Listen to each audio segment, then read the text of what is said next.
మగాళ్ళు బాధపడకండి, అందరిలాగే మగవాళ్ల కోసము ఒక రోజు.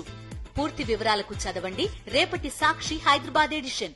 ఇంకోటి పెద్ద ఆర్గనైజ్డ్ క్రిమినల్ ఈ చంద్రబాబు నాయుడు పవన్ కళ్యాణ్ కాదా అని అడుగుతున్నా. ఎందుకు పెద్ద ఆర్గనైజ్డ్ క్రిమినల్ 2019వ సంవత్సరం నుంచి 24వ సంవత్సరం దాకా వచ్చినా కూడా, అధికారంలోకి వచ్చినా కూడా.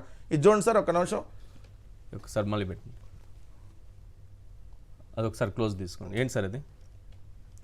2019లో నుంచి సార్ అధికారంలోకి వచ్చినటువంటి డే 1 నుంచే స్టార్ట్. ఇంకా జూమ్ చూపించు. ఏంటి 2019 అప్పుల కుప్ప, అప్పుడే తీరేది, అప్పుడే తీరేది. 2019 జగన్మోహన్ రెడ్డి ఎవరు చచ్చిపోయిన రామోజీ తాత అప్పుడు బతికుంటే రాసిన రాతలు. అప్పుల కుప్ప చూడండి సార్, అప్పుల కుప్ప అప్పుడే తీరేది 2019లోనే.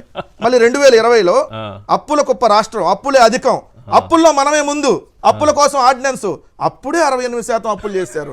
ఏడాది అప్పు 5 నెలల్లోనే. 2021లో సార్ 5 లక్షల కోట్లకు అప్పు. ఏది జగన్మోహన్ రెడ్డి గారు వచ్చిన 2 సంవత్సరాలు 5 లక్షల కోట్లు చేశారంట. 70,000 కోట్ల ఆదాయానికి 79,000 కోట్ల అప్పుల. అప్పుల్లో రాష్ట్రం టాపు.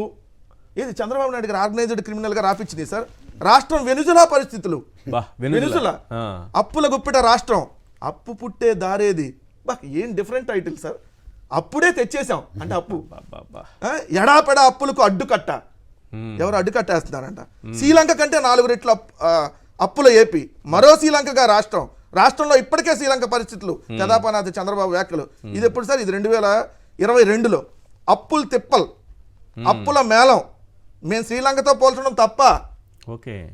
మళ్ళీ 2023 వచ్చేటప్పటికి రాష్ట్ర రుణం 11 లక్షల కోట్లు. 2023 11,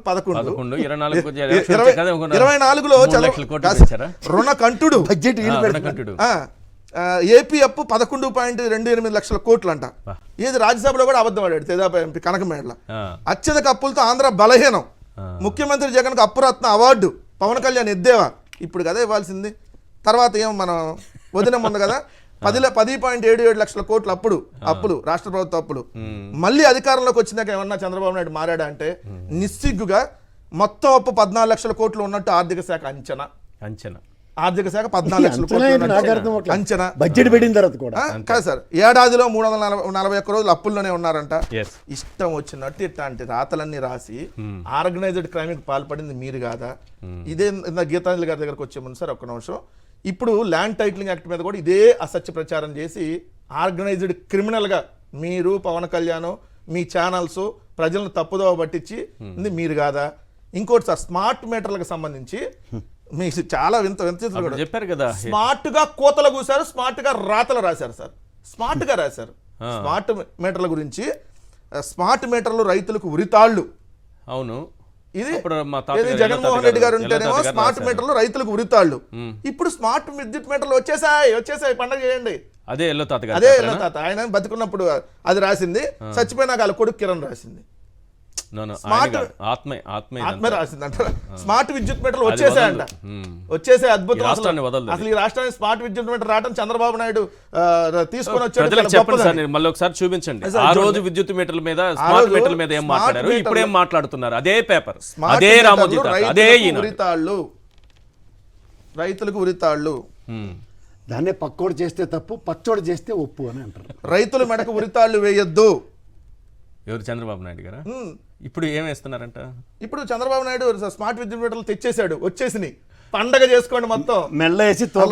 ఆంధ్రప్రదేశ్ లో మొత్తం పండగ చేసేసుకోమని రాశారు సార్. దానికి అర్థం స్మార్ట్ విద్యుత్ మీటర్లు వచ్చేసాయి, పండగ చేసేసుకోండి. ఇంకా ఇవన్నీ చేసి ఆర్గనైజ్డ్ క్రైమ్ చేసింది మీరు. మేము నిజాలు చెప్పాం, ఉన్నది చెప్పాం, మీరు చెబుతున్నాయని తప్పని చెప్పాం. మీరు అన్న గీతాంజలి గారి విషయంలో నిజంగా గీతాంజలి గారు సార్ పాపం 2 ఆడపిల్లలు కదా, ఆమె మీద ఎన్ని తప్పుడు రాతలు రాశారు సార్ వీళ్ళు. ఎన్ని తప్పుడు రాతలు రాసి ఆమెను బాడీ షేమింగ్, ఆమెను రకరకాలుగా ఆమెకు అసలు లేనిపోని సంబంధాలు అంటగట్టి ఐటీడీపీ అనేటటువంటి ఒక క్రూరమైనటువంటి ఏదైతే సామ్రాజ్యాన్ని నడుపుతా ఉన్నాడు లోకేష్. క్రూరమైన సామ్రాజ్యం సార్. వీళ్ళు మనుషుల్లో తిరిగేటటువంటిది కాదు సార్. వీళ్ళు అడవుల్లో కూడా ఉండడానికి అర్హత లేదు. అసలు ఈ భూమి మీద ఉండడానికి అర్హత లేనటువంటి ఒక బ్యాచ్ని తయారు చేస్తా ఉన్నారు. వాళ్ళు బతికుండగానే మనుషులను చంపుకు తినేస్తారు. బతికొండగానే మనుషులను చంపేస్తారు, ఒకరికి సంబంధం అంటగట్టేస్తారు, ఇష్టాన్ని రీతిలో బూతులు తిడతారు.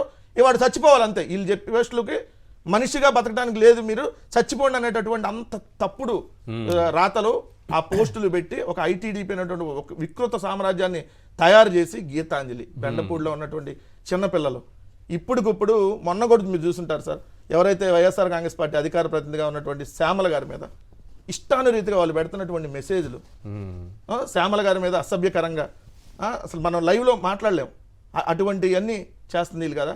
ఇంకా దారుణం సార్, ప్రొఫెసర్ నాగేశ్వర గారు మొదలుకొని అనేక మంది వీళ్ళ బాధితులే. ఇంకోటి ఇంకోసారి యువా టీవీ అని అమీర్ గారు అని ఆయన మంచి సమాజానికి ఒక మంచి మెసేజ్ ఇచ్చేటటువంటి పెడతారు.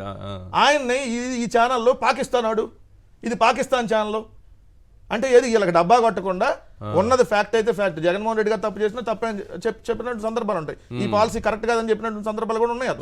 కానీ అతన్ని పాకిస్తాన్ ఆడు, పాకిస్తాన్ ఛానల్ అని చెప్పి టైటిల్ లైవ్లో కూర్చొని, అంటే మీకు డబ్బా కొట్టకపోతే, అంటే మీరు చెప్పింది యాస్టీజ్గా ఎవరైనా పాటించకపోతే, ఏది నిజాన్ని నిజంగా చెప్తే వాళ్ళందరూ వీళ్ళ దృష్టిలో పాకిస్తాన్ వాళ్ళు, లేదంటే అంటరానాళ్ళు, లేదంటే ఈ దేశ ద్రోహులు, ఈ విధంగా అనేక రకాలుగా చిత్రీకరించి వాళ్ళని మానసికంగా చంపేస్తున్నారు సార్ వీళ్ళు, ఆర్గనైజ్డ్ క్రిమినల్.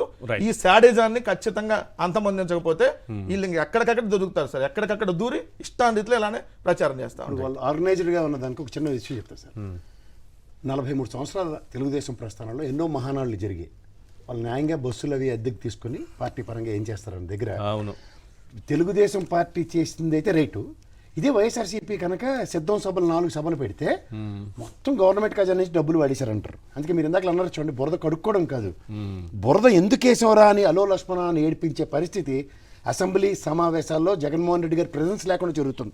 మీరు చిన్న విషయం చెప్తాను, వాళ్ళకి ఎంత ఆనందం ఎక్కువై తిరుమల నాయుడు గారు, పంచమర్తి అనురావు గారు, దువ్వాడ రామారావు గారు ఎమ్మెల్సీలు మండలిలో క్వశ్చన్ నెంబర్ 13,606 2019-24 మధ్యలో ఏంటంటే 27,127 బస్సులు మొత్తం 81.16 కోట్లు ఖర్చు పెట్టేశారు రాష్ట్ర ఖజానా నుంచి సిద్ధం సభలకి. అంటే సమాధానం ఏమొచ్చింది తెలుసా, ఇది ఆర్టీసీ వ్యవస్థకి వైఎస్ఆర్సీపీ పార్టీ పరంగానే డబ్బులు కట్టి ఆ బస్సులు తీసుకున్నారని చెల్లు అనిపించారు సమాధానంతో. సో మీకు ఇక్కడ మీరు గమనించవలసిన విషయం ఏంటంటే, ఎవరైతే ప్రశ్నిస్తున్నారో ఆ ప్రశ్నకి సమాధానం అంటే ఒక మీడియా పరంగా మహిళలు 30,000 మంది మహిళలు మిస్ అయ్యారని చెప్పి దానికన్నా ముందు రోజు జరిగిన 30 మోడస్ ఆఫ్ ఆపరేషన్ ఇదే అసెంబ్లీలో జగన్మోహన్ రెడ్డి గారు వాళ్ళ పార్టీ ఎమ్మెల్యేలు రాకపోయినా చెంప చెల్లుమనేటట్టుగా ఇవన్నీ తప్పుడు కోతలు మీరు వస్తుందన్న దానికి సమాధానం దొరికింది. ఇప్పుడు మరి ఈ ఆర్గనైజ్డ్ క్రైమ్ గా ఇట్లాంటి వ్యాఖ్యలు చేసిన పవన్ కళ్యాణ్ ఎవరికి సమాధానం ఏ విధమైనటువంటి బాధ్యత తీసుకుంటారు చెప్పండి. సో ఇప్పుడు మీరు బురదేస్తే కడుక్కోవాలన్న దక్కర్లేదు సార్, రాజకీయాలు బురదలో ముంచి రాజకీయాలు చేయడం అలవాటు చేసిన దగ్గర ఈ బురద జల్లించుకునే కార్యక్రమం చేయనని చెప్తున్నారు. ఇప్పుడు ఉదాహరణకు మీరున్నారు, విలువలు విశ్వసనీయత అన్నది ఎప్పుడైతే మీరు నమ్ముతారో మీరు ఖచ్చితంగా మీ నోటంపటి అబద్ధాలు రావు. ప్రతిదీ కంపేర్ చేస్తూ ఇది దీనికి సమాధానం ఇది అని మీరు చెప్తారే తప్ప, ఈ సమాధానం ఇది కాని దగ్గర దీనికి ఒక ఫ్యాబ్రికేటెడ్ స్టోరీ వంట వార్పు కార్యక్రమం తీసుకొచ్చి ఒక న్యూస్ని సృష్టించరు. అంచేత నిజాలు నిలకడ. ఇప్పుడు ఉదాహరణకి ఎలక్ట్రిసిటీ ఛార్జెస్ కానీ ఇవన్నీ వాళ్ళు చెప్తున్నవి అసెంబ్లీ వేదికగా ఎంత బ్రహ్మాండంగా ఇందాక వెంకటరెడ్డి చెప్పిన స్మార్ట్ మీటర్స్ కథ చూసుకుంటే, అలాగే ఆర్టీసీ బస్సుల విషయం చూసుకుంటే, అలాగే మీరు నిత్యావసర వస్తువుల గురించి మీరు చెప్తే నమ్మరండి, వాళ్ళు ఎంత సెల్ఫ్ గోల్ వేసుకున్నారంటే ఈ ప్రశ్న అడిగింది తాడిపల్లి చంద్రశేఖర్, మత్స్యరాశి విశ్వేశ్వరరాజు గారు, దాసరి సుధాకర్ ఎమ్మెల్యేలు ప్రశ్న అడిగారు 400 ప్రశ్నల్లో. ఏంటి, శనగపప్పు 88.58 రూపాయలు ఉండేది, ఇప్పుడు 103.58 అంటే 15 రూపాయలు పెరిగింది, 17%. అలాగే సన్ఫ్లవర్ ఆయిల్ 112.91 అంటే 136.87 అంటే 23 రూపాయలు 96 పైసలు పెరిగింది, 21%. పామ్ ఆయిల్ 93.58 అంటే 125.15 రూపాయలు పెరిగింది, అంటే 31.57 33%. ఉల్లిపాయలు 25 అంటే 47 అన్నారు, 21.70. ఇక్కడ మీరు గమనించవలసిన విషయం ఏంటంటే, ఇందులో ఇంకొక వాస్తవం చెప్పగానే చెప్పారు. రాష్ట్ర ప్రజలు 5 కోట్ల మంది అండి, అండ్ 1,54,00,000 మందికి రేషన్ కార్డులు ఉన్నాయి. కానీ వీళ్ళు ఈ ఆయిల్ అవన్నీ సబ్సిడీ రేట్లు ఇస్తామని చెప్తున్నారు చూడండి, 1% ఇచ్చారు. 1% ఇస్తే అంటే మీరు సోషల్ మీడియా త్రూగా గత ప్రభుత్వాన్ని ధరల స్థిరీకరణ నిధులు లేవు, రాష్ట్ర ప్రజలకి అప్పులు ఊబిలో ముంచేశారు, ఇవన్నీ చెప్పుకుంటూ వస్తూ వాస్తవ ఫిగర్లు వచ్చరకాల దగ్గరికి ఎలా కాలు తేలేసేస్తున్నారు చూడండి. అసెంబ్లీకి వెళ్ళకపోతేనే ప్రశ్నల రూపంలో సంధించిన దానికే సమాధానం లేక కుర్తులో పట్టిన ఎలకల్లా కొట్టుకుంటే 11 మంది వెళ్తే దశావతారాల సినిమా